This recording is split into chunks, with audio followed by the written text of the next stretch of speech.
Duel Review is brought to you by NexusDigitalComics.com. On today's Duel Review, it's Infiltration, the board game. I'm RJ. And I'm Nick. Let's get to it.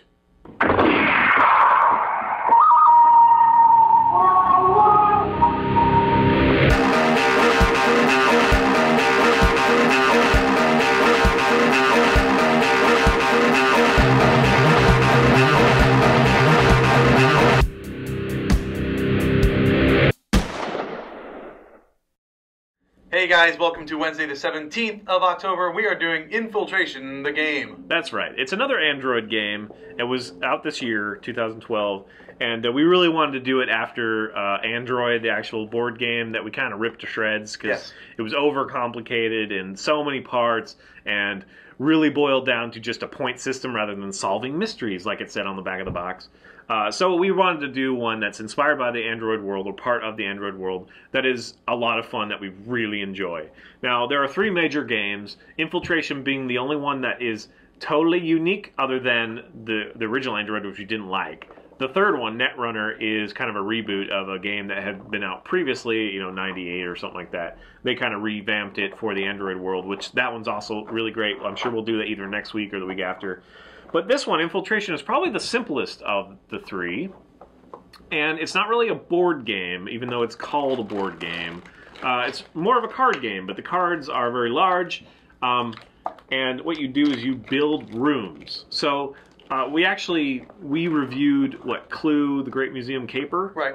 And this reminds me of that, just because you are going into different rooms and you're unveiling them, which I guess is a little unique to this.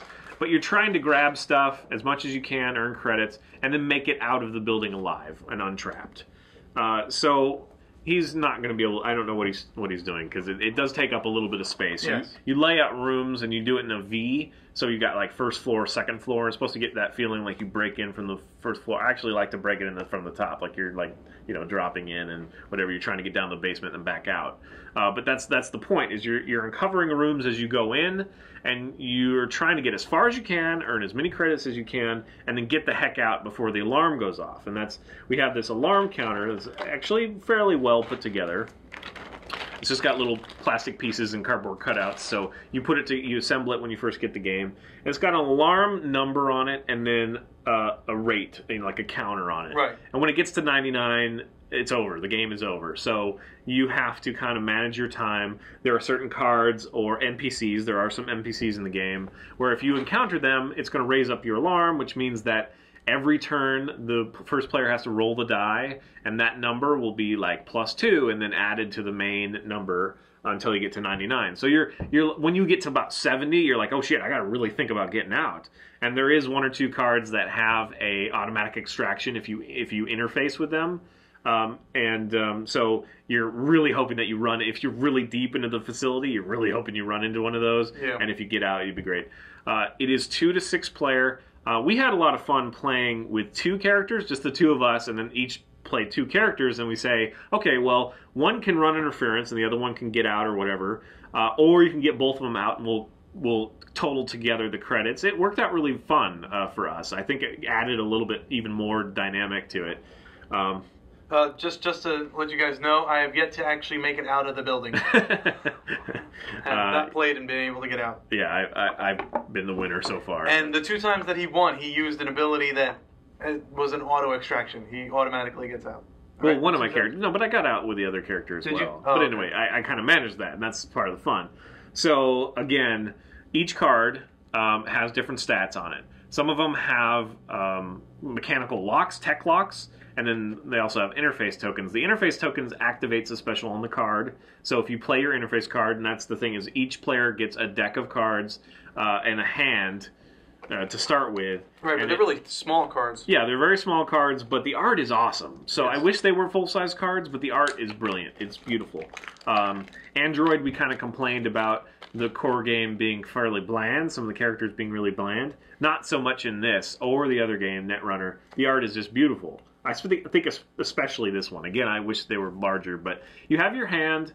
You have 4 interaction cards, which is Advance, Retreat, Download, and Interface. Downloading gets you credits. So when we first go into a room, it has a number here, and that's how many credits are in the room. And then the first one to download gets those credits, so on and so forth. There are a lot of other conditions that you can unlock that move credits from one room to the other, yada, yada, yada. Obviously, to advance or retreat, that's your main way in, through the building or out. And each character, they don't have different stats, but you'll have different cards in your hand. Some of them are like Buckyballs, which I don't know why they call them that. I love Buckyballs. I've been playing them on my desk. I got some of them, but they will basically any operative, I think they're called, any player character that goes through that room is going to be delayed one room. There's also a wounding function that if you're wounded, it takes longer for you to advance or retreat. Yeah, wounding sucks. So you just got to balance that, and you got your specific hand. And that's another reason that I like playing with 2 characters, is because you keep the hand specific. You don't interact, but you could say, okay, well, this guy's going to go in advance, and then he's going to the other character's going to lay Buckyballs behind, so everybody else, it takes them longer to get through that, stuff like that. I thought that was really fun. I don't see any problems with it. We haven't had any problems playing as 2 character. It didn't make it unbalanced or anything. No, but sometimes I forgot which character I was playing as next. Yeah, but anyway. So again, very simple, a lot of fun.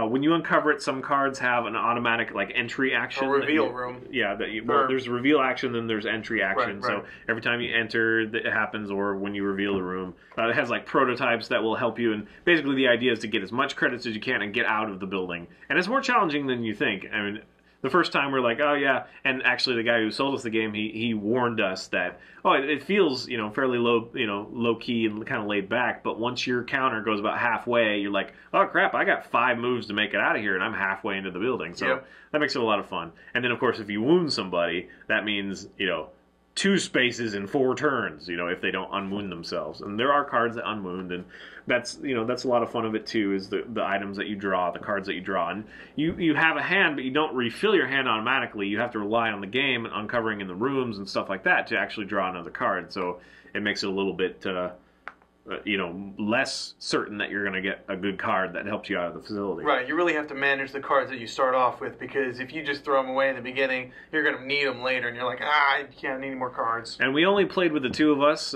several times, but I think that maybe today we'll play with a larger group, and we'll see how that works out. Because, again, I liked playing with the 2 characters, and I felt a little bit more I had a little bit more flexibility.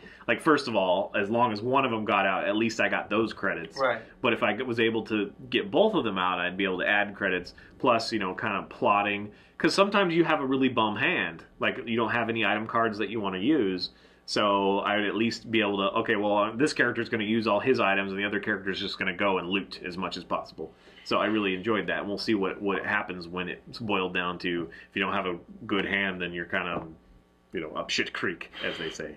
Which I never want to visit Shit Creek. No? Sounds horrible. Huh? I don't know.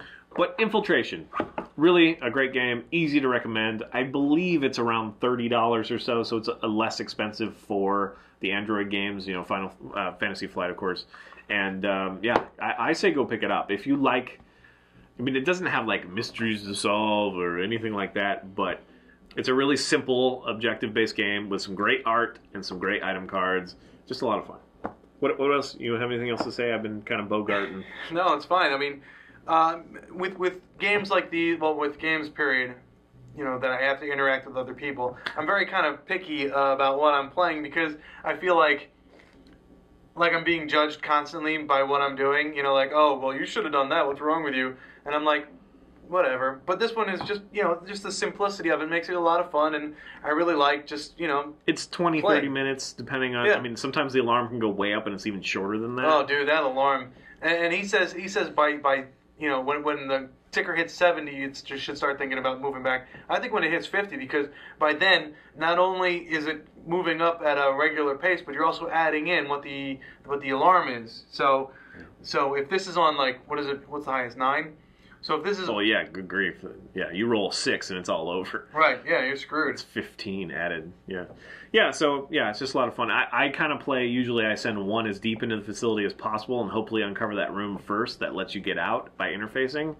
and then I'll leave the other one, let him hang back and get all the credits and stuff. So I try to get both of them out there. But that's been my plan thus far, and it's worked okay. I'm sorry, the highest is 8. 8. Still. 14. That's a lot. Yep. So, all right, I literally say go run and pick it up. If it sounds interesting, go pick it up. I agree. It's so easy to learn. And after Android, you probably need something nice and simple man. like this. Yeah, it's nowhere near like Android, but it's such a good solid game. Now, one thing I will say is that some of the characters are a little bland. Yeah, the characters have. But like the no item cards personality. make up for it. The item cards are just beautiful and awesome. I really enjoy those. So we're going to be talking about Netrunner, in the near future, and it has some really great cards as well. I think it has a few more interesting characters, but it's a little different because you play as a corporation or as the runner. So anyway, we'll get to that. But that is also another great game. But don't save your money for that. Buy this first. Yes, I think out of the 3, this one's probably my favorite. It's also the simplest, which is probably why it's my favorite. I really like Netrunner too, but I think that this one is cheap enough and special enough that you should run out. I think everybody will like it. Yeah, I agree. I think this is the way to go to start off with the Android series. All right, guys. Subscribe on our YouTube channel, please, and follow our great playlists. Game Labs has been a lot of fun. Moonflower and Forever are great. Thank you. And please leave comments. We love comments. And you can help support us and our new digs by buying our wares at spiderwolf.com. That's right. T-shirts, card games, short stories, art prints, and more. We're going to do Kickstarters soon, so please stay tuned. All right, guys. See you. Yes. Nice. Oh, it's getting hot already. Yes, it is. It's 5,033 degrees. 5,033. 33. 33. 33. I'm sorry, I'm from Jersey. What do you want? Coming up, Voices of a Distant Star. Infiltration is infiltrating fun. Grab another player or two and have a lot of good happy time. Good happy time. Mr. Elbows. Sir? What's wrong with my elbows? You just always do this. I'm You wouldn't like it if I did this too. It'd be touching. This just feels awkward to me. Because I'm broad! I guess I am. Your mic is showing. Is it? Sorry. Put that thing away. Did I tell you that joke? No. Okay. This guy's hiring a new math teacher, but he hates this principal. He's hiring a new math teacher, but he hates New Yorkers, and so he tries to devise a test that no one can pass. And so when the first New Yorker comes in, he's like, "All right, I need you to, without drawing out, in units or writing it in any way, give me the number 9." Right? So the guy's over there and he's thinking, and he can't draw out like 9 cubes and say that's 9. He can't, He's already lost me. But keep going. Okay. So he thinks about it, and then he does this, right? He goes over to his piece of paper and he does this. Maybe I should make it bigger so you guys can see. It's one of those jokes that the longer it goes, the less funny it's going to be, and then he's going to be disappointed. Well, I didn't know I was going to be telling it to them. So he draws this, right? And they're like, "What is that?" And he's like, "Well, that's a tree, and there's 3 of them. So you got 3 plus 3 plus 3, and that's 9, right?" And so the principal's like, "Oh, okay. So give me 99, right?" So the guy sits there and he thinks, and then he does this. Right? And the guy's like, and the principal's like, what is that? And he's like, "Oh, the trees are 30. So you got 30 tree, 30 tree, 30 tree, and that's 99. So the principal's fed up. He's like, "Oh my God, this guy's gonna beat me. Give me 100, right?" So the guy's sitting there and he's thinking, he doesn't know what he's doing, and then he starts drawing, right? And he goes like this.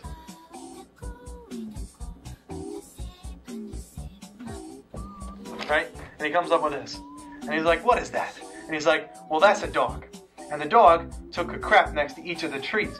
So you have 30 tree and a third, 30 tree and a third, 30 tree and a third, and that's 100. And that's the end of the joke. Wow. That makes no sense whatsoever. It makes lots of sense. Alright, there you go. I guess you have to be from Jersey or New York or something. I don't know. It's kind of making fun of people from Jersey or New York. My father taught me that joke. I prefer knock knock jokes. Knock knock. Who's there? Shut up.